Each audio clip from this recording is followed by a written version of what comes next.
Today, I'm going to talk about what happens when you set the damper to different levels. The damper controls how much air is pulled in by the flywheel, ranging from 1 to 10. 1 allows very little air, while 10 allows the maximum amount of air to be pulled in.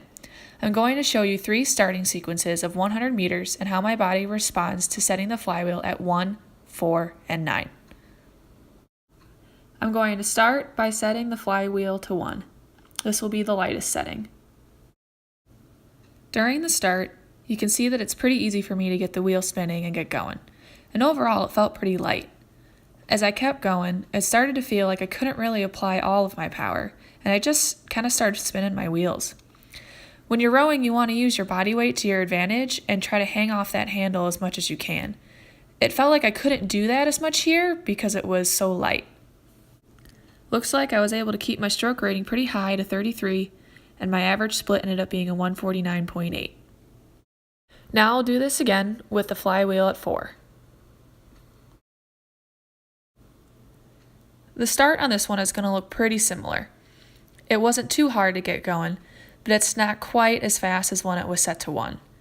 The biggest difference here that I felt was that I was able to put much more power behind my stroke, but it didn't feel too heavy. I felt like I could hang off the handle more and use my lats and legs to gain more speed. Looks like on this one, my stroke rating was just slightly lower at a 32, but my split was much faster at a 147.0. Now I'll do one last piece with the flywheel set up to 9. This time, everything felt really heavy, and it definitely took me a lot longer to get going. Actually, it never really felt like I was able to get going in the first place. You see that I couldn't keep a higher stroke rating with this setting at all. It felt like I really had to muscle it to get anywhere. To be completely honest, I was glad to be done after only 100 meters.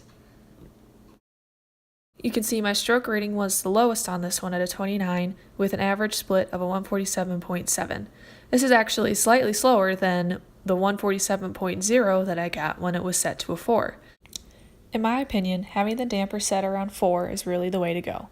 This is where we always set the damper throughout my years of rowing. If you are stronger and have more power, going up to a 5 would be just fine. In reverse, if you're still working on gaining more power, you may want to set it at a 3. Any place between 3 and 5 will be a good starting point.